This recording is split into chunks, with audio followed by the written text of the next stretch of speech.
Welcome back to the Circle of Jerks podcast. You are listening to the Week 8 preview edition. If you were listening to the Week 7 recap, you know this by now, but Pete did run out of time and had to leave us, so he's not here anymore. It wasn't just because he was upset about the game itself and about the loss, although, I don't know, I'm going to He stormed off, he threw his... Yeah, I mean, he says it's not why. He slammed the door. Yeah, he did. Yeah, and he called us all a bunch of names. I won't repeat them. He called me Zach. It's crazy. Yeah, names. I think he shit on the hood of your car, Bob. You know what? It's still not worse than some of the things that happened during that game. So, you've got the Bob Hartman here next to Jer Bear Raging Bonet. Raging. I think I... Raging. It's like Raging Cajun stuff. Raging Rondo Bonet. Raging Rondo Bonet. You got Kurt, the cannonball bowling ball Kurt. With a double pop. You got Zach Davis, the humble one who will take 9 goals and not take a weak star.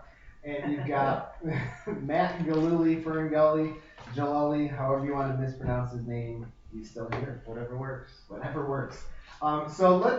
is the Week 8 preview edition, and so as we do every week, we're going to try to pick the games. So before we start, let's just do a quick standings update. And I'm doing this every week, not just because I'm kicking everyone's ass, but I'm kicking everyone's ass. I'm 19 for 24 in first place right now with 79%. Last week I went 3 for 4. In second place right now is Petar Lundstedt, 17 for 24 at a 71%. He went 4 for 4 last week, so hat tip to Petar, with only the second person ever going 4 for 4. The third place right now is Kurt, Mr. Cannonball, 16 for 24 at 67%. He went 3 for 4 last week. Let's see here. In fourth right now is our guests. Actually, our guests collectively have gone 10 for 16 so far at 63%. Last week, they both went 2 for 2, if I remember correctly. I'm trying to scroll down here. No, I'm sorry. Kenton went 3. Kentanza Wade went 3 for 4, and Ramsey went 2 for 4 on his picks. Continuing here, we've got hashtag Conco sucks at a coin flip still, 12 for 24, 50% because he went 2 for 4 last week. I've got, scrolling down, John Chattergoon, our commish, 8 for 20 at 40%, and Jer Bear Bonet, 8 for 24 at 33%. Last week, Chattergoon went 1 for 4, and his brother went 2 for 4. So I think I hit everyone there. So now let's really quickly just talk about the overall standings, as we're going into Week 8 here. Only 3 weeks to play. A lot up for grabs still. League's still pretty tight. In first place right now, by virtue of a tiebreaker, is Wu-Tang Clan with 12 points. We have the head-to-head win over a Tribe Called Quest. Tribe Called Quest currently sitting in second with 12 points. NWA currently sitting in third with 9 points. Furious 5 in fourth with 8 points. Public Enemy 5th with 7 points, The Roots 6th with 6 points, Run DMC 7th with 4 points, and Sugar Hill Gang still playing for that 8th spot with 0 points. So with 3 games to play, a win this week would guarantee a top 4 spot for a Tribe Called Quest and Wu-Tang Clan. Win and you're guaranteeing yourselves in the top 4, and honestly, if either Wu-Tang and or a Tribe Called Quest wins, you got a pretty good shot at the 1 seed overall, but no guarantees mathematically. Sugar Hill Gang cannot go any higher than 6th right now, and a loss this week guarantees the 8th seed. So you can fulfill what you've been going for with a loss this week, regardless of what happens in 9 and 10. You are locked into the 8th seed there because of your head-to-head loss against Run DMC. Wu-Tang Clan, A Tribe Called Quest, NWA, Furious 5, and Public Enemy are still in play for the 1 seed, believe it or not, with 3 weeks to play mathematically. All 5 of those teams can still get the 1. This is redemption week, guys. This is the first week now where every team will play a team they already played earlier in the season. And when I was going through these games, every single game has a big person or persons missing from the first time they played. Every single game, the rematch was missing a huge component from the first matchup. So this is going to be really. You mean the big person is in this rematch game? Yeah, as far as I know, only Gianni might be missing. So when we give our picks, I think Johnny's at a day-to-day status kind of. So I'm maybe questionable. But other than that, as far as we know, everyone else is going to be here. And in the first matchup of these teams, there was a big X factor missing. Any other overall thoughts from the week, or should we jump right into the schedule? Let's do it. Schedule it is. All right, this week we have the 6:30 game, Public Enemy versus the Sugar Hill Gang. And Public Enemy's at Sugar Hill Gang, right? Yeah, Public Enemy at Sugar Hill. That's the difference maker right there. Yes, yeah. Home court advantage. Run DMC at Wu-Tang for 7:30. 8:30 we got the Roots at NWA, and a 9:30 nightcap, A Tribe Called Quest at Furious 5. All right, so let's start with the 6:30 game, Public Enemy at Sugar Hill Gang. As has become the tradition, and by tradition I mean I think we did it last week, the people playing in the game will go last and the other guys will go first. So in this room right now we got Jeremy and Matt both playing in the game. So Kurt, Zach, and myself will start out. And since I love to listen to myself talk, I can start on the Public Enemy at Sugar Hill Gang game. So as I said, I'm going under the assumption that Johnny's missing, which is a huge blow to the team. I mean, you've got your number one scorer. Enough can be said about that. I won't wax poetic, as I think Brad accused me of doing, about how important Johnny is to the team, but, he's important, obviously. So then you've got the rematch from week 1. This is the only true blowout that Sugar Hill Gang faced when they lost 19-9 in week 1. There's a lot of blowing going on in this recap or this preview here. Yeah, that's true. And meanwhile, This Public was the Enemy. circle of jerks. It is the circle of jerks. Public Enemy is rebounding from a pretty bad loss this past week. And I just think that they're going to pour it on the Sugar Hill Gang. With or without Gianni, I think Public Enemy is going to, I don't believe in the whole playing mad thing, but I do think that they know they won the first game 19-9. They know they can score on goalies that don't take up as much of the net. I think the Public Enemy comes into it wanting to win it, and I think that they're going to. I think Public Enemy takes it. What do you guys have? I think no Gianni, no win for Sugar Hill Gang. I think it's that simple. I think that Gianni is the engine around which all you other guys coalesce and make the car. And he's not there. Would I be like the door? You're the spoiler on the back because it's a muscle car. You know it. He looks good. That's It's what a he Hemi. said. Yeah. What about you, Zach? Yeah, I agree. It's even, to be honest with you, even with G, Enright and Anderson are going to be angry, I think. And that's going to lead to quick goals in front, and they'll just carry through the rest of the game, I think. And with no G, it's going to be tough for Sugar Hill. It really is. Baldwin's going to have to step up. Parker's going to have to step up, and obviously Jeremy. I mean, it'd be a lot to ask for 6-7 goals, but I think that's what you would need in order to even stick with these guys. So I got to go with Public Enemy on this one. I did pick Public Enemy, but the only saving grace that I will give to Sugar Hill Gang on this is the first time they lost and they got blown out. They had a rookie goal, a sub goalie. Okay, I'm stealing Matt's thunder here. He's flipping me off, John Ramsey style. But he's, they weren't playing with Steve the first time, and you know what? Sugar Hill Gang has only played as a full team 4 times this season out of the 7 games. Public Enemy's played as a full team 6 out of the 7 games, tied for best in the league in terms of attendance. And I was a missing factor in that one. Yeah, you were. I was out for a few. Calling you out. Oh, come on, where's your priorities, man? So on that note, man, now that I already stole your thunder, what are your thoughts on what we're saying? So I'm going to say that we're going to game plan for Gianni, and if he isn't there, it'll be a plus. I don't think we're going to play mad from the last game. I think we're going to play smarter. I think we're going to come to the game ready to play, understanding what we need to do to win the game, to score the goals. Thanks, Bill Belichick. Appreciate it. Yeah. You And then- got a reputation for being a little Belichickian. Yeah, and I'm not even a Patriots fan. Yeah, so I will say, the first game blowout was with the sub goalie. So it'll be our first time against Steve. He was improving week over week, so you never know what you're gonna get. I will say I do think it'll be closer than 19-9. Yeah, I agree. Yeah, I don't know. Without Gianni, I don't know if it is closer. With Gianni, I think it is closer, and I think it's going to be closer because they're pretty even in terms of shots per game and shots allowed per game. Public Enemy has shot on average 62.4 times per game. Sugar Hill Gang allows on average 62.4 shots per game. So you kind of know what you're going to get in that side of things.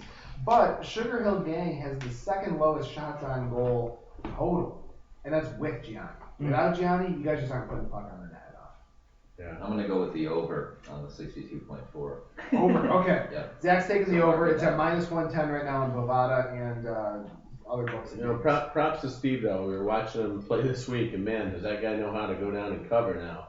Yeah, It's no, like he's he good. leaves a crater. Yeah. He goes down so hard, it's like painful to watch. I don't know if he's gonna get back up Is that hot after yoga? that. Yeah, the hot yoga, exactly. So Jeremy, tell us why we're wrong. Alright, so I'm obviously picking the Sugar Hill Gang because fuck all of you. Fuck that. So, I mean, we're sticking with the mushroom game planning. You know, it seems to be working well so far. Keep us in the dark. So, keep it in the dark, feed your shit. Last week we had the hot yoga and the birthing classes that really brought us together as a team, but I don't think we're quite there yet. So this week we're going on our... You should probably try hot yoga or the birthing classes in the second period. Yeah, so this weekend we're actually going on a retreat up into the mountains. We're gonna have to kind of like a Paul Parody, and he's running it. He's gonna teach us how to survive together in the wilderness. It's really gonna bring us together as a team. There might be some high ropes courses that we're That gonna do. stranded island question really got you. Yeah, it did. And then on top of that, we're actually seeing a psychotherapist where we're gonna get hypnotized, and we're really going to block and repress all of those bad memories from I'm the not second sure. You period. guys didn't start that last week? You looked a little hypnotized last week. Yeah, but I'm pretty sure psychotherapy does not actually Hypnotherapy, encourage my bad. repression. My bad. Hypnotherapy, we're gonna get hypnotized. Basically, You know, they use high ropes to make nooses. Repression's a defense mechanism. So we're going to basically be hypnotized and play every period like it's the third period Oh, with that that would be hypnotherapy. scary. If you Yeah. guys did that. So You might want to say that for the playoffs though at this point. yeah, well, we are playing for the playoffs. So that mean you're gonna walk off after the first, or what? Huh? You just leave after the first? It's like- There's like- a suggestion for you. So because of the playoffs, because the Cardinals are sick with the measles, we might actually have a chance to make it. There you go. It's a Mighty Ducks reference for anybody that didn't know. Chattergoon picks Sugar Hill Gang. His reasoning, they looked good outside of the second period. Okay. And Congo picks Public Enemy wins because Bill's not drunk and the league hasn't eliminated the second period yet. So, Yeah, we're working on it. So there's your picks for the 6:30 game. Anything else for 6:30? I want to say, you know, for as much as we give Bill crap, he played as good as he could the last Oh, game. yeah. And Bill, come ready to play. We're gonna be there for you. So Be ready. Is that like what do you mean by ready to play? Just come ready to play. Like they're gonna have iced coffees there for him waiting. Yeah. I'm actually retiring next Wednesday. Yeah, I was gonna say, Oh, whose retirement party's getting invited I think to? Bill's gonna be the one playing angry. That's about it. He's gonna want to prove himself. There you go. And you're He can absolutely do it. right. I don't think even, Bill has even ever though been we angry made in fun of his him a little bit No. last week, he wasn't. So he's smiling. Yeah. He wasn't Did you see his losing picture that got taken down like an hour later? Mm-hmm. He was in the picture with like a gun, a bottle, and a giant smile. So Gangsta life's a good life. Yeah, it's not always bad. 7:30 game, Run DMC at Wu-Tang Clan. Zach and yours truly are playing in that game, so I will try to withhold my loquacious commentary until later. Kurt, Jeremy, do you guys want to start out? Why don't you go? I'm still getting over Bob's use of like all his 10-cent words, Oh, look man. at that. So, for the 8:30, I'm gonna go with the Wu-Tang Clan. I was a little hard on them a little bit earlier, saying that, you know, they're starting to regress and they're starting to, you know, they got away with a couple wins, but they're wearing colored shirts this week, so You were a little hard on the Wu-Tang. that's my pick. Again, spoiler alert, if you're wearing a colored shirt, you're my pick for this week. But again, I think Wu-Tang Clan, I feel like with the battle of goalies, both Ramsey and Packer have been stepping up a lot this season. They've been playing well. Ramsey's a little bit more hit or miss than Alex has been in the past few games, and I feel that's what the difference is Alex has a better game than Ramsey, and that propels the Wu-Tang Clan to victory. You know, I did have to say that the picking based on what jerseys you're wearing is working for you because your percentage is less than a coin flip, and now you're 2 for 4 from last week. So I would have been 4 for 4 if it wasn't for those damn kids in NWA. I think, And us, we lost too, sorry. I'm sorry. I'm just waiting. I'm waiting for the Jeremy ramblings to subside. It's fun to listen to. I would give you money if I met you on the street, just so you know, Jared. I'm gonna go with Wu-Tang. I gotta go with Wu-Tang over what the fuck team are they playing? Run, yeah. The guy sitting next to him. No, yeah, I know. I think that here's the thing. Wu-Tang, I think they've got their momentum. I think they're everyone's produced. What I looked at, they've won some close games, but you look at what everyone on their team is producing. Everyone on their team is playing a part, and I think that, you know, the battle of the goalies, I don't know. I don't put as much stock in that. I think Alex and John are both playing at the top of what they've done so far. I really think it's going to come down to the firepower, and after seeing what John did last week, that was just scary. But look what he did 2 weeks ago. He was blank 2 weeks ago. Yeah, he was blank 2 weeks ago, It's but not a trend. It's just a here's the thing though. I see a lot of attention being paid to Joe Gant, and I just know that there's, I mean, yourself included, Bob. I mean, there's all guys. Steve Kazmark has been quietly producing goals in the background. Brian DeAngelo. I would have to say I'm sticking with Wu-Tang, but a counterpoint to your points is that I feel like if you look back through every game, the team with the most consistency of everybody producing is Run DMC. I mean, it might be just a point or two here or there, but they have the most stat sheets, I feel. Well, I'm saying right now, That's the nicest thing that anybody's ever said to me or my team. Thank you very much. Well, let me follow and I'm not, but let me follow this up with, I'm not shitting on Run DMC. This is almost my game of the week. It wasn't because it's not as close as no, but I think Run DMC, I have no fucking idea why you guys aren't winning. Because I look at your team and it makes me shiver. And I don't know. Maybe you have an answer. I just, you guys can tell me from the outside. We struggle with the chemistry issue. I think we don't mesh all the time, and when one thing's going wrong, another thing's going right, but they don't balance out. And I think it's just a chemistry issue right now. Yeah, I mean, you're still scoring a lot of goals for not having chemistry. I wouldn't say it's chemistry as much as it's you not playing to everyone's strengths. Like, you don't seem to have a lack of chemistry. It's more like you're not playing disjointed as much as it's just you're not maximizing the potential of everyone on the team. That's my thought. Maybe we're saying the same thing. Yeah, I'll just come out and say I can't look at this game objectively because of week 2 when we played and we were up big early and we had 3 guys. And we choked it away, and I don't think I've ever been a part of a team that's been up by 7 and lost.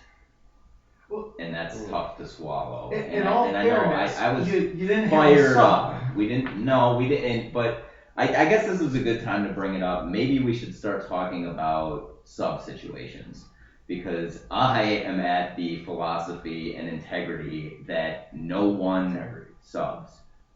There's an integrity to it. I think there has to be. There should be no subs. If you have 2 guys, then maybe we can talk about it. But your guys have to show up. Your guys have to be. I will not, and that night was one of the nights in particular where people asked if we wanted to sub. I refused. First of all, it illegitimizes the win if you win. First, and you don't. It's not your actual team. And if you lose with 3 guys, it's always a nice thing to fall back on. But I just don't. You know what? You know what it is? I'm bitter because every time I play a team that has a sub, it's Mike Furlano, and it's really annoying. It's really annoying. So I don't know if actually Furlano was asked to play for us that night, but if he was, and that name specifically, I would have had to refuse just because of the other side of that. You know, it's an interesting point. For the playoffs, we have a no sub rule unless you're down to only having 2 guys on the floor, affectionately referred to as the Ruckle rule. We'll have to do maybe another podcast where we talk about YMCA history and where that rule comes from. But it's interesting. I didn't realize that's why you refused the subs out of principle. I thought that you just wanted to kind of build chemistry as a team for something. I think that's part of the principle. Standards of our league. I think that's part of the principle. I think that building chemistry was the biggest. If we could have won that game with 3 guys, I thought We you would were not be right. 2-6. What are we, 2-5? We would not be 2-5 Yeah, if and we if won we that had game. lost to your team without a sub, we'd probably be 1-6 because it would have just destroyed our confidence for the rest of the season. But I think the meaning of that speaks to the game more than what would have happened if we had sub. Iron Man is so tough. I mean, and you had like 3 guys who are in decent shape doing Iron Man. You look at like a guy like me or some other guys in the league that are trying to run Iron Man, it's not going to work so well. Sure. Anyway, It's an interesting topic to bring up. I've never heard of I didn't hear the refusal to take a sub. I mean, I think, off season and, during the owners' meetings when we're deciding new rules for next year, it could be something. And even if you do it to make it fair to everybody so that the Mike Furlanos aren't subbing every game. You get your sub, you have your opportunity. When you're down 2 guys, you can have 1 sub, and then if Mike Furlano, let's say, commits to sub on that team, he can't sub for another team the rest of the season. And then this way you kind of, take it to the competition committee. Yeah, exactly. Let me take that. I honestly think that the Furlano comment was almost against my point. It really doesn't matter who subs for him. I just pick Furlano because he's always going to be in my ass.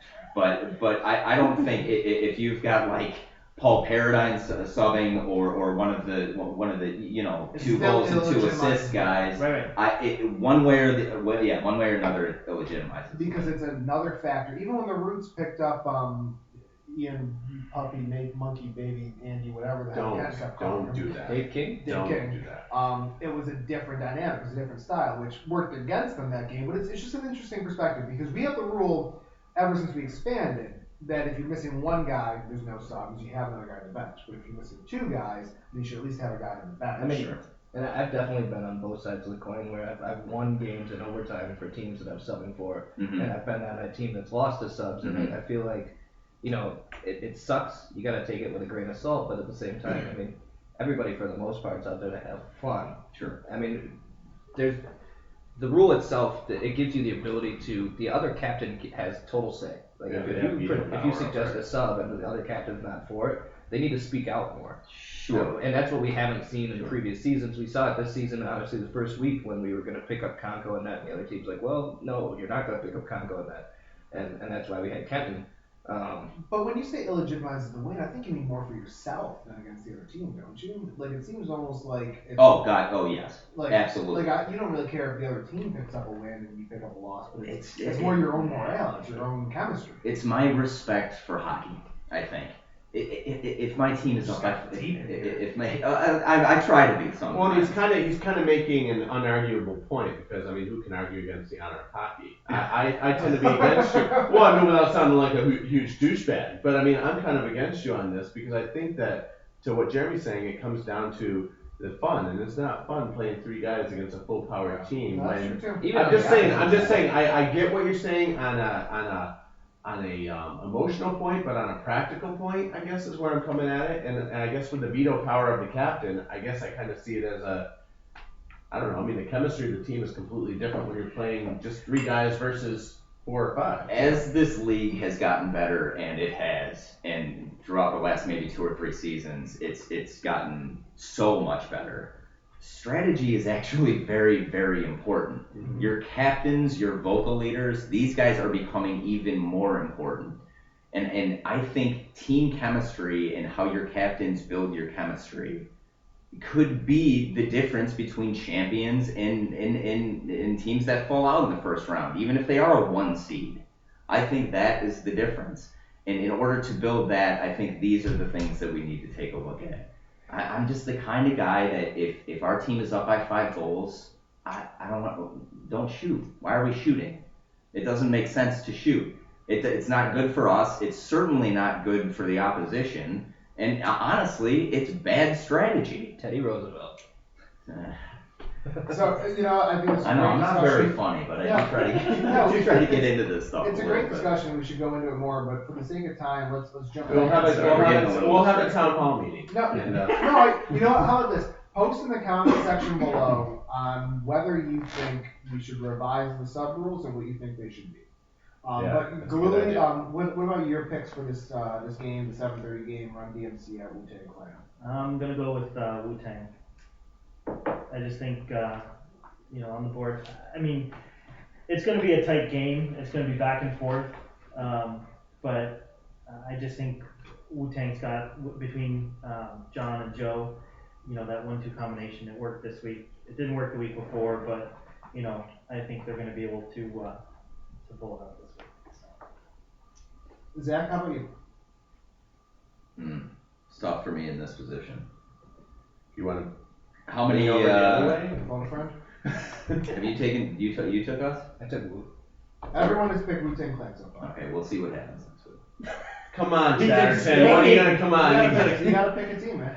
I'm taking us. You take it All right. right. Absolutely, I'm taking us And why do you think why? because of what happened week 2. I highlighted this game 4 weeks ago. Is it your game of the week? Yes, this is my game of the week. Yes. Because he's playing. So I'm not- No, I think, dude, Sure. This is a man with conviction here. No, the guy's passionate, and you heard it even in the sub comments. It started with the 8-2 lead after the first period in week 2, a game they only lost by 4 goals, playing shorthanded for 45 minutes. Well, not shorthanded, without a sub for 45 minutes. And My notes on the game are just the same thing that Zach said. Since then, though, we've gone on 2 very different paths. Run has lost 5 of their 6 games since that game, and Wu-Tang Clan has won 5 of 6. Wu-Tang Clan has only allowed double-digit goals once since that game. We allowed I think it was 14 to the Roots this week. And Run DMC has scored double-digit goals every single game this season except for 1 game. So we're 2 very different teams. I'm sorry, we're on 2 very different paths, but we're still pretty similar teams. We have similar styles. Wu-Tang Clan has a 48% assist-to-goal ratio, and Run DMC has a 47% assist-to-goal ratio. Shots on goal, Wu-Tang Clan has allowed half a shot on goal per game more than they've taken, and Run DMC has allowed 1 shot per game goal, whatever. We got you right where we want you. Wu-Tang Clan's taken 56.4 shots per game, Run DMC's taken 59.4. Very close. 21% offensive efficiency for Wu-Tang Clan, 19% for Run DMC. All that to say, similar styles, different trajectories. Run DMC is coming off of a win. Wu-Tang Clan is coming off of an emotional game, another overtime game, and honestly, I think some of us are starting to get a little shaken by, is this fool's gold? I'm picking Run DMC. I'm picking Run DMC because of the close wins Wu-Tang Clan's had, the emotional letdown, a draining game, a physical game. My neck still hurts today. And honestly, I feel like we've had targets on our back all season long, and I think the pressure's starting to get to us. And Run DMC's filled to play with house money after that win. It's a crescendo of the things that you just described. I think if we play 9 games out of 10, you win 9, and this isn't the one that you win. No, yeah.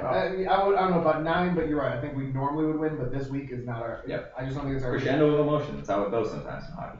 Chatterton picks Wu-Tang Clan. His reasoning is IDKY.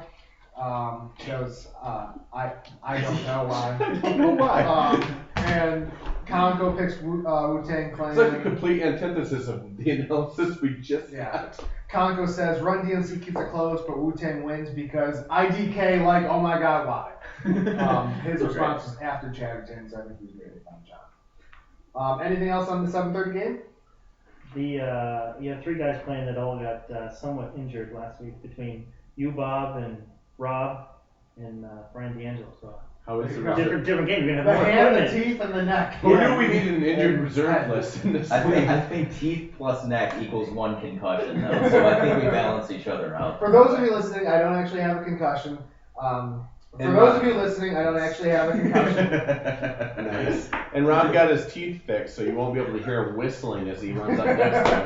Bob, you were up there, and they came over, and they're like, Bob just asked the same question 3 times in a row, and we answered him the same every time. I think there's something wrong with him.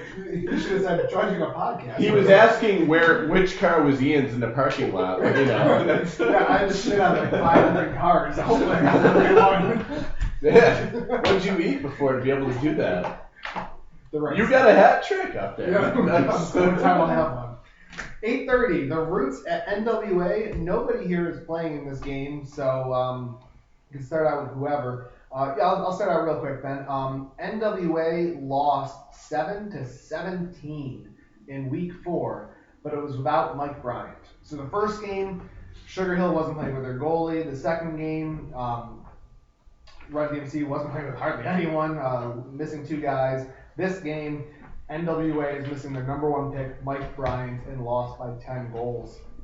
Both the Roots and NWA are coming off of tough losses this week. And honestly, this game I had a harder time picking than any other game all week. I want to make it my game of the week, but I can't because I have to pick the 4th game as my game of the week. But I was so close to making this my game of the week because I think it's a coin flip. I cannot figure out who's going to win this game. I think it's going to be close. What do you guys think? I'm going to go NWA. Again, they're wearing colored shirts this week, so Well, I guess that makes it easy. that's my pick. I feel like the Roots, they definitely had an emotional loss. They feel like they may have been slighted a little bit. They can score goals, but you have Conco and net, and Conco is going to stop them from scoring as many goals as they would like to score. Conco's been up and down this season, though. I mean, which Conco are you getting? I feel like this game, I feel like it's hit or miss. Once he kind of alternates weeks, and he's coming off of a not so good week, so I feel like he's due for a good week this week. Coming off Yeah. a not so good week. He He had had a a great week against. Oh, Well, yeah, he that's had a right. great first 2 periods. First Yeah, two but I Yeah. think that's an important thing to talk about. Conco's thinking about the 3rd period. He Yeah. ain't thinking about the first 2 periods. Yeah. I feel like that carries over a little bit, right? I think I saw him swear He- for the first time. I think, yeah, ever, we like, talked actual about it. He anger. turned around and swore. And I think we looked at each other because we didn't believe that we had just No. what we had just heard, but he was actually getting emotional. No, normally he's like Andrew Luck. You score on him or something. Right. He's like, "Hey, nice job! Oh, that's awesome! Hey, you still suck." It's- Yeah, you didn't see a lot of swagger down there. I'll he give was you that. upset. He was was legitimately upset. I mean, I feel like the biggest thing, like I said, I feel like both teams can score. I just like the scoring from NWA in this game against Kenton more than I like the scoring of the Roots against Conco. And that's why I feel like the NWA takes it. I'll ride on your coattails there, Jeremy. I'm going with NWA. This is my game of the week because I do think I'm looking at like the top This is the 3. first game. No, Zach made last game his game. Yes. So this Yes. is only the second game of the week so far out of the circle. Yeah, and Jeremy and I both have this as our game of the week. Okay. Did we just say that? No. Oh No. Jesus! All right, I forgot your name too, so maybe I got the concussion. I don't know. I probably gave it to myself. I'm looking at the top 3 in both these teams, and they seem pretty evenly matched. I think that the deal breaker besides goalie performance is going to be Jamie and Dave versus Dan and Ian, and seeing what happens there. Here's the thing: NWA is a team full of nice guys. The Roots is not so much they're not nice guys, but there's definitely a different energy that happens there, and I'm interested to see. I think Pete and Mike can go head to head. I think to what Zach was saying earlier, I think they kind of cancel each other out. And I with Austin and Sturgis, same thing. They both have great hands. They know how to position themselves well. I got to go with NWA because I think that Conco is just ramping up in his performance. I think that he's taken everything that's been said about his performance to heart in his quiet Conco way.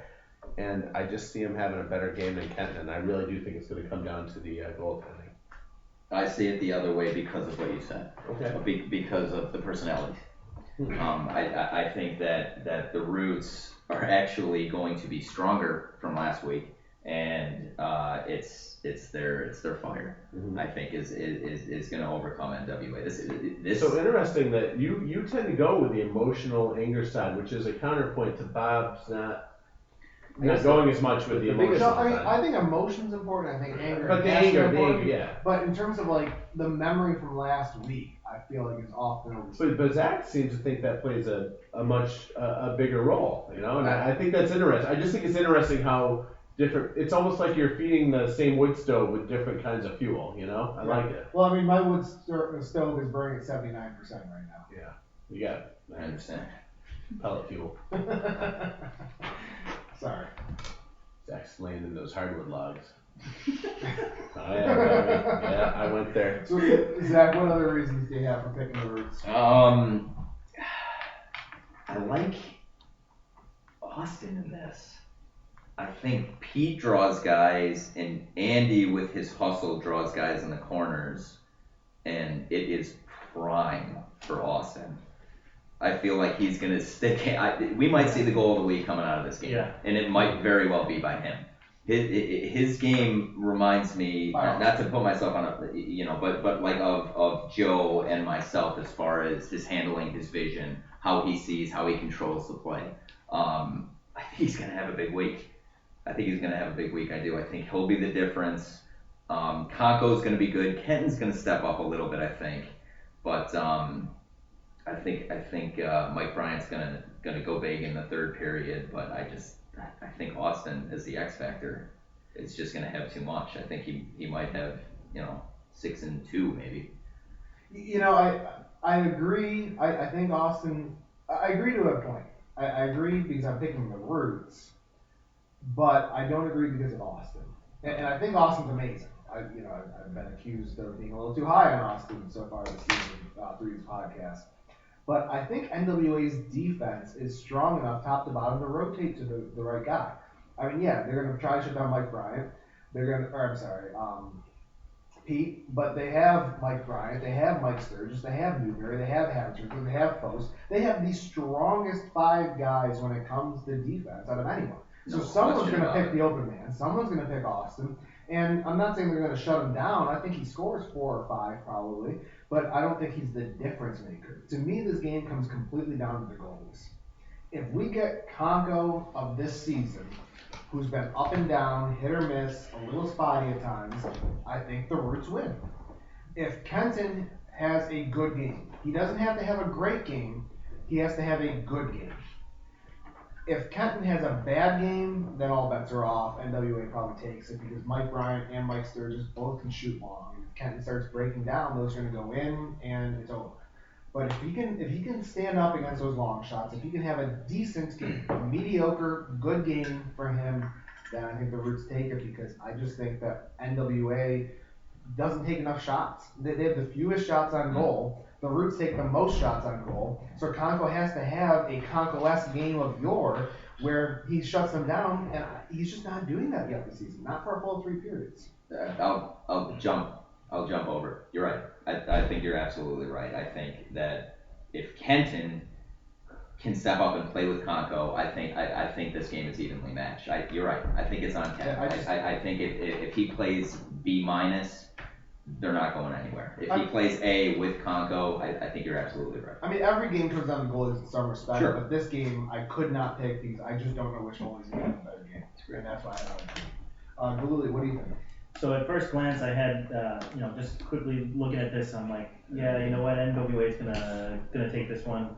Conco's in net, we got Sturgis, we got Foss, we got, defensive Newberry, Jamie, Mike Bryant from the point, and then I start looking at the other side, and all I remember is the give and goes that when we played against Pete and Austin. Yeah, those are pretty, man. Yeah, I don't know how many people have played ice hockey, but I really don't see it much in this league, but I saw Pete circling back like they do in the NHL. The 2 or 3 guys come back into the defensive zone. That's what Pete does. It's 1, 2, 3.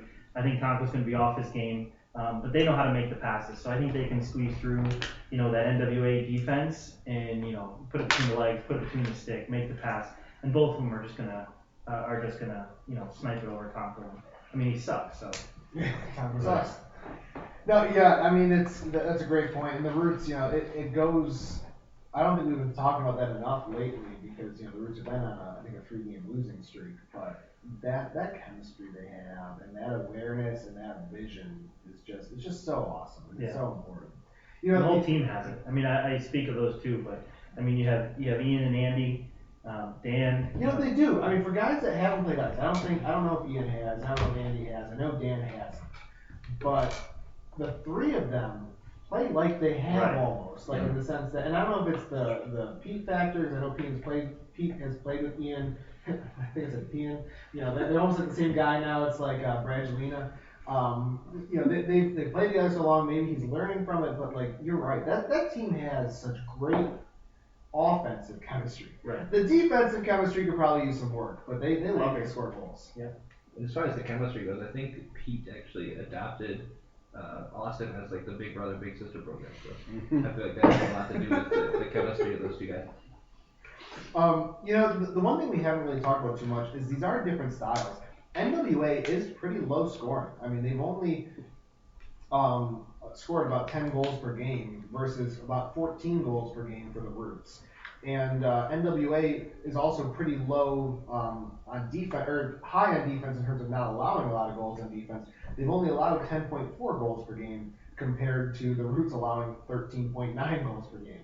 So for those of you rounding, NWA has scored and allowed both 10 goals per game, and scored and allowed 14 goals per game for the Roots. So they're both pretty much almost at zero on the differential. They're just a few goals up and down. NWA at a -3 overall, and the Roots at a +2 overall. That's pretty. Yeah. There you go. But 10 compared to 14, we might have a battle of those styles again, except that, again, I think that 10 and 14 isn't defense as much as been goaltending. So we'll have to see how that works out. Did everyone give their picks?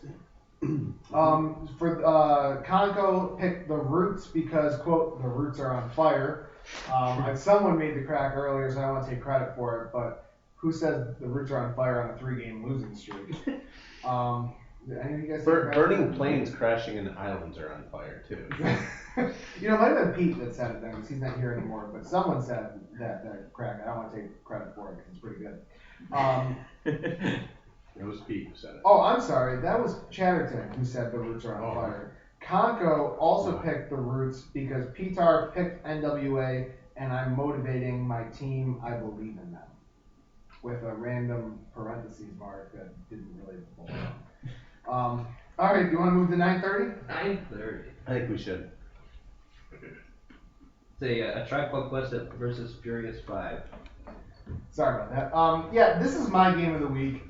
I can't wait to watch this game. This is going to be exciting, I think. I had a harder time picking the Roots and NWA because of the goalie factor, but I still had a hard time picking this game because, well, first of all, every time I pick against Furious 5, I lose. I am 2-4, so 2 for 6 picking Furious 5 games, but meanwhile, I'm 6-0 picking the Tribe Called Quest. So, I feel like I got to get this one right one way or another, but I always pick a Furious 5 wrong, and I think part of that is every time I pick against them, they want to just screw me over and tell me how wrong I am, how much I suck. I'd totally go with them. So, well, what do you think then? Oh, well, Kurt, you're playing in the game, so we should start with other guys.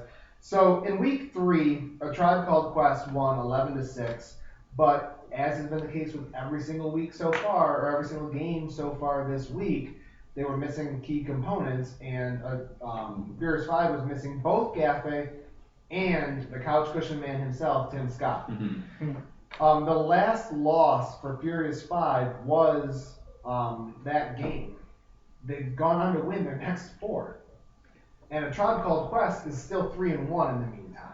So these are the 2 hottest teams in the league right now in terms of streaks, in terms of records as of recent times. And not only that, but you've got Brett versus Tim. You've got the top 2 goalies in the league right now in save percentage, and probably the top 2 goalies in our hearts. Okay. Maybe not in our hearts. Yeah. All right, that was a stretch. I was with you with that. I went on that car ride with you. Yeah, that was a half a beer too many right there. But I love you, man. I just wanted you to know how much I like you. You got the 2 top goalies, and then you also have another storyline. You got Furlano versus Paul. Yes. I love watching Mike Furlano play against Paul. I don't know if anyone in the league, except for maybe Newberry, plays Paul better than Furlano because he plays so physical and he gets in Paul's head and he knows which way Paul's going to go. These 2 guys are probably the 2 best teammates ever, and they're also some of the 2 best adversaries. So I can't wait to watch that. What do you guys think?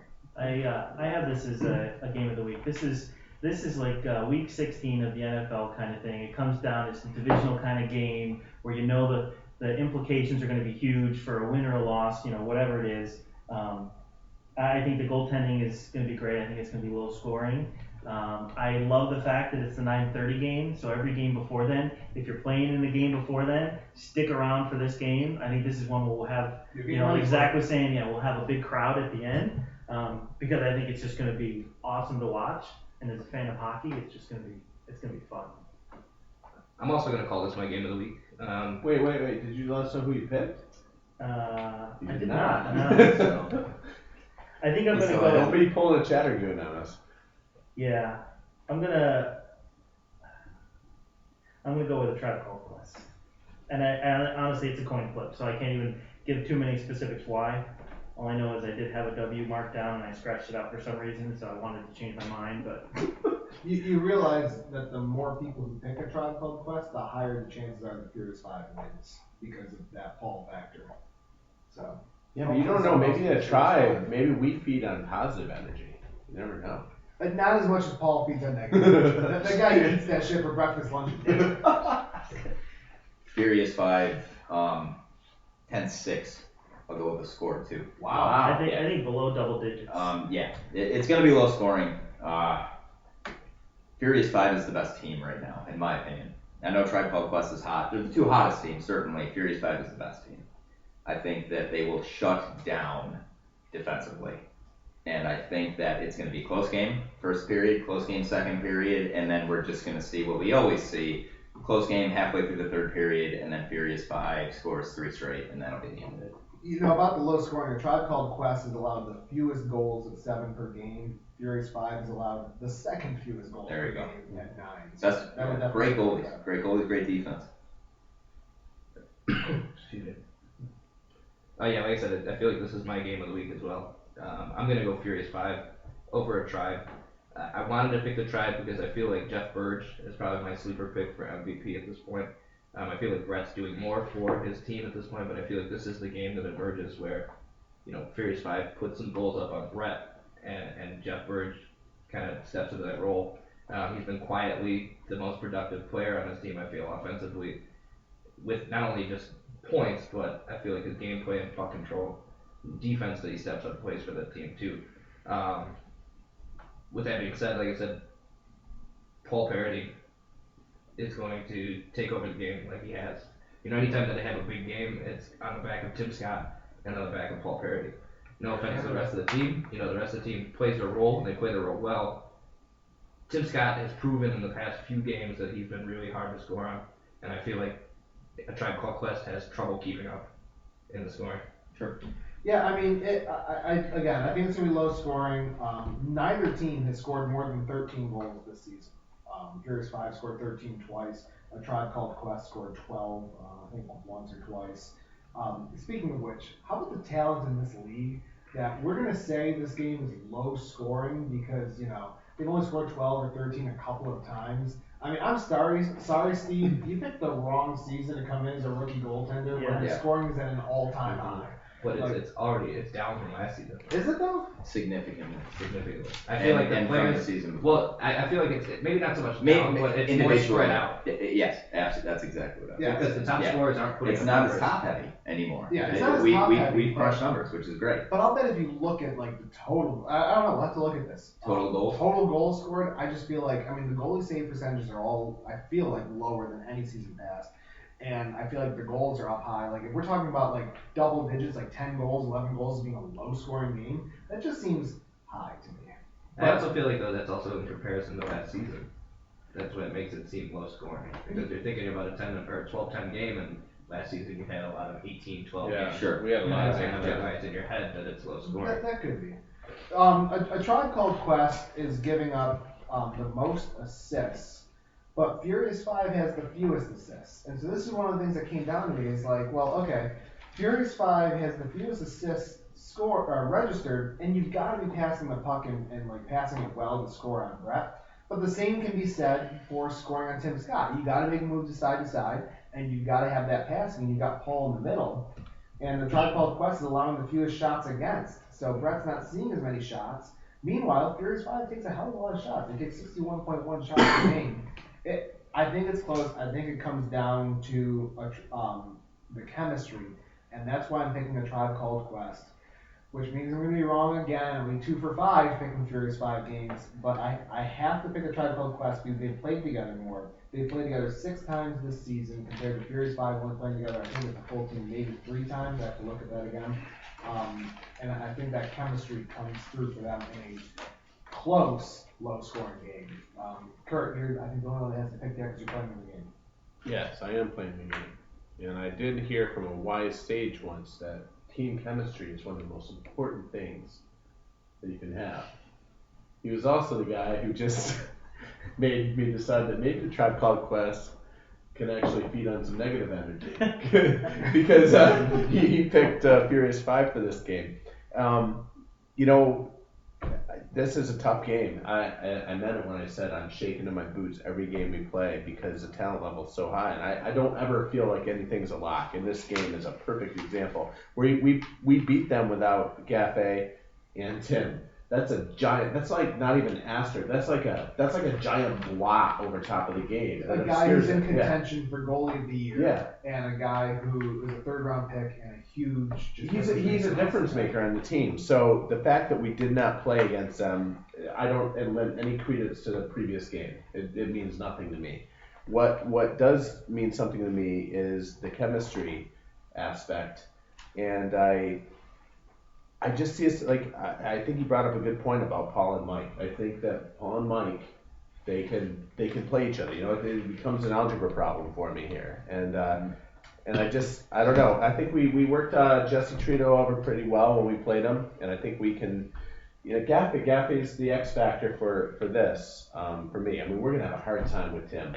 If we don't improve our passing from what we did against Conco this past week, we're gonna be in trouble. But I'm still going with the Tribe. I think the chemistry factor, I think we know each other, we know each other's strengths and weaknesses, and we know when someone has to sub out and when someone has to go in. I mean, I think that's another underrated thing is there's some teams that sub way the hell better than others. We have our bad periods, but I think for the most part, there's no glory hogs on our team that just want to stay in to prove a point. You're a pretty humble team. Would you call them heavy flow periods? Heavy flow, yes. When we have certain periods, there are heavy flow periods, but we never really lose it all in a period. Like that was good. I can't even. I feel dirty now. You should. It wasn't even until you said that I didn't realize it. You guys only had 2 assists on your 8 goals last week. Huh? And one of the reasons I picked you is even though Paul, I think, is going to break up the passes through the middle, he's not there all 45 minutes, and you guys are going to pass around. You don't always pass through the middle either. You guys do a great job of passing low to high, and just not last week. Just not last week, apparently. No, we're trying to get better at it. I mean, that's something that we are intentionally working on because, a lot of these teams, they know how to break up that side-to-side passing. Unfortunately, that's what the goalies are susceptible to. So I don't know. We got to see which comes out of top. Kurt, to your equation point earlier, you had like the actually math over here. He's carrying the one. I know. But that's how it is. There's a lot of cancellation. I gave you guys 6 goals. I think you're gonna lose 10-6. I have you with 2-1. Because I think this is one of those games where. Oh, you have me with 2-1? Yeah. Holy crap. Zach's calling shots. Which doesn't. I mean, it doesn't sound big, but Wait, are you trying to feed me a little positive energy on top of the negative? Maybe a little bit. Maybe I got a little bit of a crush on your game lately. 8-ball corner pocket. Chatterton picks Furious 5. Tim Scott looks pretty good, and Brad yells a lot. Conco picks Furious 5 because the firepower of Jeff and Mike will not be enough to beat Tim, but Air Canada gets them the win in a low-scoring 1-goal game. Wow. Like 1-0. Well, I gotta say, it's nice to be an underdog. It's a good feeling. Well, I would have to say though. I wouldn't say you're an underdog because 4 people picked you, 4 people picked Furious 5. Oh, really? Okay. I would have to say that I feel like the bigger storyline of this game isn't the Furlano Paul storyline. I feel it's the Jeff Burge Paul storyline because I feel they play a lot of the same style with breaking up the pass and playing that transition offensive game. So I feel like that plays a bigger part in this game. And Brett's going to be wearing a GoPro on every angle of his body, too. Yeah. Do you think we're going to get the Jeff Burge who played against Zach? I do. I think especially with, obviously it's more even in the picks than it actually was, but the guys that are picking your team aren't here talking. So I feel like when the guys are listening to the podcast, they're going to feel like everybody's rooting you out. So I feel like Jeff Birch does play with that chip on his shoulder. He Sure. gets cocky, he points at the goal. Zach knows sometimes. about that. I've absolutely been motivated by the podcast. Oh no, I meant you were been motivated by or saw Jeff Birch Yes. motivated against you. Oh, He was- yeah. That's Oh, the yeah. angriest I've ever seen him. He's such a mild-mannered guy. What'd you do? Yeah, I don't know, but I love that I do it. So, quick recap. Game 1, Pete the Bob, Cannonball Kurt, Conco Sucks, Zach and Galuli all picked Public Enemy. Jer Bear and John Chattergoon picked Sugar Hill. Game 2, Pete, Jer Bear, Kurt, Conco, Chattergoon and Galuli all picked Wu-Tang. The Bob and Zach picked Run DMC, which you guys playing the game. Well, I guess John playing it too, but yeah, I picked Run DMC. I'm a traitor. Game 3, Pete, Jer Bear, Kurt, Conco picked NWA. The Bob, Chattergoon, Conco Sucks. Zach and Galuli picked the Roots. And game 4, Pete, the Bob, Kurt, and Galuli picked A Tribe Called Quest. Zach, Chattergoon, Conco Sucks, and Jer Bear picked Furious 5. So pretty even this week. Yeah, It's going to be a kinda fun cool. week of hockey. Do we have time for a quick rebuttal or two? Yeah. I've got a rebuttal from D'Angelo posted on the Facebook page, and I think your rebuttal to it is pretty similar. D'Angelo was pretty upset that I keep ripping on him about his lack of assists. I wanted to bring this up while Zach's in the room because he's played with him twice now. And Kurt, I think your rebuttal was pretty similar too, right? Yeah, Mike Bryant has a very similar rebuttal about lack of assists, although Seems to be a recurring theme this year. well, but I think when you start refining it down to what it is, I don't know if it's so much assists. Like I don't think to Mike Bryant's point, I think he's more just a little peeved about the general consensus in this podcast is seemingly that he doesn't pass. He always takes a shot, whereas he feels that he likes to pass to his teammates to try to help them out. And I guess taking his side of the rebuttal, I've been on this team, and he does indeed. He very much like a Zach Davis. He tends to pass to guys to try to help them to score. He's not a selfish player like that. But I think when you have the shooting prowess that someone like him or Zach or someone has, it's really hard to ignore the fact that, well, I got this opportunity, I got to take it. I mean, with that, oh, go ahead. But with that talent of that player and that style of play, and he has that shot, even though he's not passing his team the puck, he's setting them up because they're looking at him to shoot, and that's leaving other guys open. But I'm not saying only rebounds, yeah. but he's the focus. You know what I mean? When he gets the puck, that's who people are going to swarm to him, which leaves guys open. So if he makes a pass to somebody else and they click it right over, you got a guy open because he's the guy you're game planning against on that team. Yeah. With the D'Angelo side, his style of play is not really conducive to assists. He's that guy that's on the doorstep. He's waiting for a rebound. He's waiting for a puck to come to him to bury. I mean, really, your only chance for a rebound from that spot is to kind of kick it back across the net. Yeah, and right. hope To somebody else whoever is there. passed it to you. Yeah. But I mean, Yeah, I think what people are missing here is we're not saying a lack of assists is a bad thing per se. Like, yeah, we'll make fun of you for it, but we make fun of everybody. I mean, we're called the circle of jerks for Christ's sake. You know, like, it's not like we have a lot of integrity as a group of guys sitting around doing a podcast here. But we're not like ripping on you or saying it's a bad thing per se because you're scoring. I call Mike Bryant the Kobe Bryant of floor hockey. Kobe's a legend. Like, you know, don't take offense to it. Like, okay, you may or may not pass, you may or may not get assists, but what I'm saying is you're a shoot first kind of guy. And I was talking to Zach about this yesterday. I said, don't talk too much about the podcast before the podcast. I'm going to steal your ideas. But here I'm going to go, stealing one of Zach's ideas. It's better that you shoot. In this league, it's better that you shoot, right? Instead of saying your thunder, It's absolutely, you know, Ramsey really gets on my case about not shooting because I just love to pass. I think the game is more beautiful doing that. In the same way. The beauty of the Did game Chris talk to you does about not that lead to already? W's. Yeah. Shooting leads to W's in this league. It's compact. That's why Paul is the best player because he gets the puck through. Shooting leads to wins in this league. And then once you start shooting, like you said earlier, they conform to you, and then you can slide it over. Yeah. But it really is all about shooting. Yeah. So right, it's like you said. I just think that when you're talking about straight W's, it's not bad to not have a lot of assists, guys. Yeah. It's not. Keep shooting the puck because it leads to wins. It does. And when you score 2-3 in a row, even if you shot 50 times, it's a momentum shift. It helps your team. Yeah, that's So the ball approach. It is. And it's funny. Just Wednesday night, Pete was talking about how the advice I gave him in his rookies game was shoot whenever you have an open shot. Doesn't matter where you are. People in this league score from every single spot in this gym. And your team, your He team just is brought so. up to me Wednesday night, not even in the context of assists. And there you are talking about this, and it's true. Just shoot the frickin' puck. If you have an open shot and you have a decent shot, take the shot. I mean, in the sense of you have to run the ball at the gun a couple times for a play action to work. Mm-hmm. That's exactly Look the at that, point. Belichick. Yeah, that's exactly the point. But with that being said, Brian, Mike, you guys don't pass enough. Okay, other rebuttals? Nothing that I got.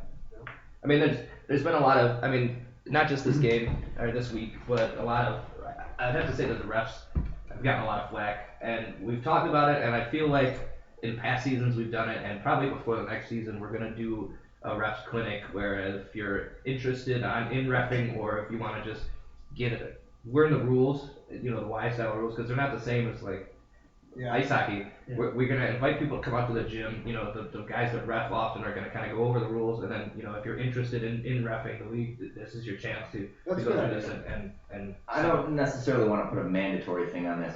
This would be good for everyone, whether or not you want to be a ref. At the very least, maybe we should type them up and make sure everyone, send them to everyone and ask them Absolutely. to read them, Yeah. because they are different rules. And in fact, I'm one of the guys who is in the leadership committee, or whatever you want to call it.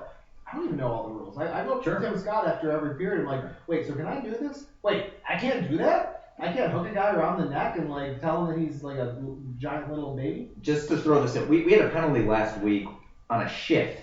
It was Chris came in and I had the puck in the corner and it looked like I was gonna play it, and the whole time I never touched the puck. So I thought that the rule was we could shift so long as the puck never gets touched by. We can have 7 guys on the floor at one time. If we don't touch the puck, it's not a penalty. That's how it works in the NHL. Right. So what I did was I had it in the corner and I looked like I was gonna play it. So Rob would jump out and then I would sit down, and the whole thing at the end of it looked like a penalty. It was a penalty to everybody observing this, including myself. It looked like a penalty had happened, and I don't necessarily know if it did. But that's one of the gray areas that I think needs to be clarified. Maybe we have a podcast just strictly on rules. Well, there was another one in our game that I don't know who it got called on, but they had stepped on the puck and they got called for the delay of game. I mean, they had stepped on the puck in the middle of the floor, and then I was trying to go after it. I was jabbing at it, and I just couldn't play the puck. So John and Conco conversed, made the call. I think everybody took it and went on. Yeah, I think some more transparency and just general awareness. Not transparency as much as education and awareness will go a long way, because it is a different league. Well, and I think there's something to be said for, if you hear a call you don't like, wait a minute. There'll probably be one going the other direction soon. Yeah. But you gotta There's shake no it sense up. arguing. Yeah. There really is no sense arguing, because the ref who made the call, and I don't, even if the ref made a terrible call, I don't want him to change it. No.